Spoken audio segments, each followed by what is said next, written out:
The Three Musketeers. Once upon a time, there lived three young friends named Mickey, Donald, and Goofy. The friends dreamed of being like their greatest heroes, the Musketeers. The Musketeers were the strongest, bravest, cleverest soldiers in France, and they lived by the words, all for one and one for all. Mickey and his friends were willing to do anything to become musketeers. They even worked at the Musketeers' headquarters. They hoped that Captain Pitt, head of the Musketeers, would notice them. But Captain Pitt had plans of his own, evil plans. Pitt wanted to become king of France. Captain Pitt hired the Beagle Boys to kidnap Princess Minnie. With the princess out of the way, Pitt could claim the throne. Princess Minnie was having tea with Lady Daisy one day. As she went out of the garden, the Beagle Boys pushed a safe off the balcony. They just missed the princess.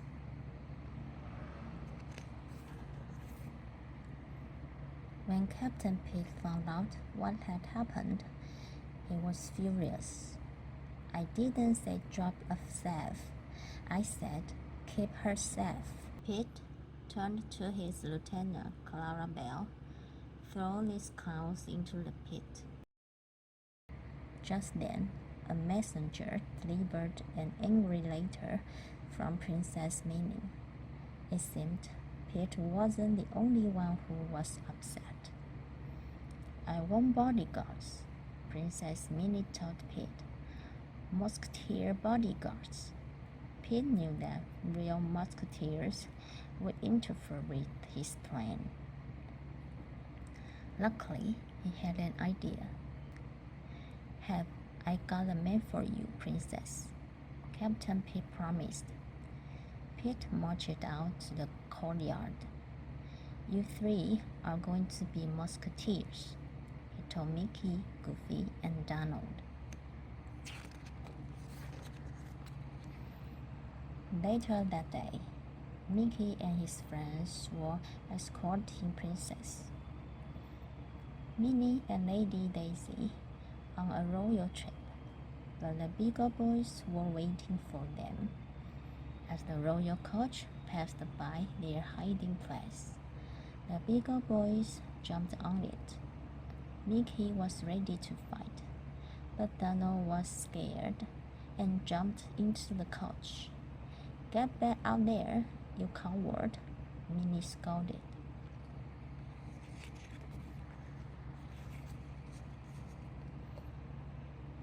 Minnie pushed Donald out and he landed in the mud. He watched helplessly as Mickey and Goofy tried to fight off the Beagle Boys. The kidnappers quickly outwitted Goofy, and Mickey was no match for the big bullies.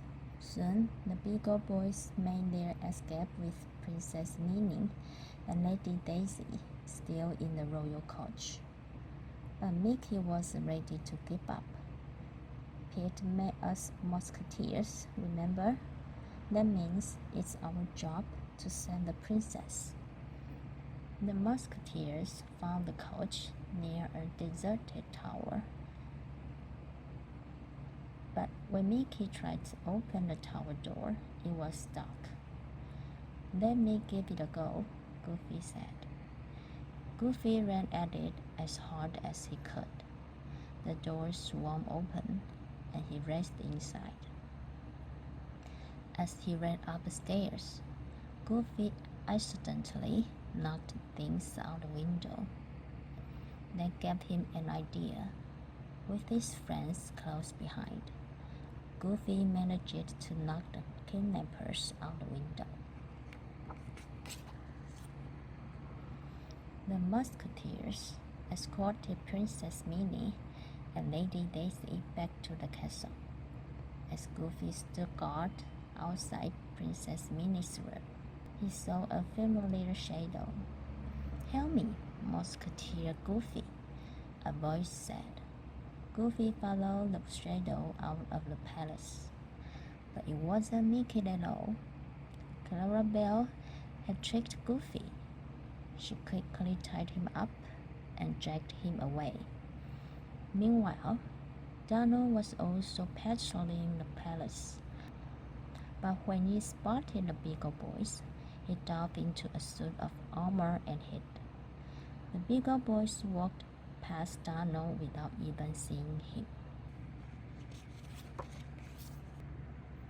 Mickey couldn't believe it when he found Donald in a suit of armor. Donald told Mickey that he had heard the bigger boys talking about their plan to kidnap Princess Minnie again. Mickey was shocked. His friends weren't really musketeers. It had all been a lie. Well, lie or no lie, musketeers don't run from danger, Mickey said to himself. Then he took off to find Captain Pete. But Captain Pete found him first. With one blow, he knocked Mickey out.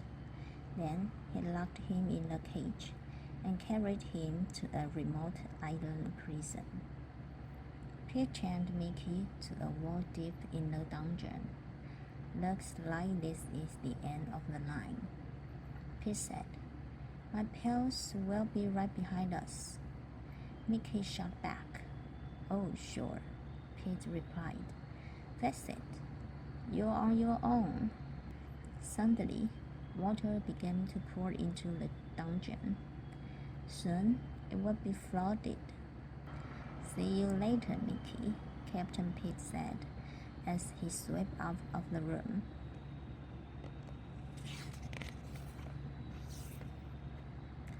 Mickey wasn't the only musketeer in danger.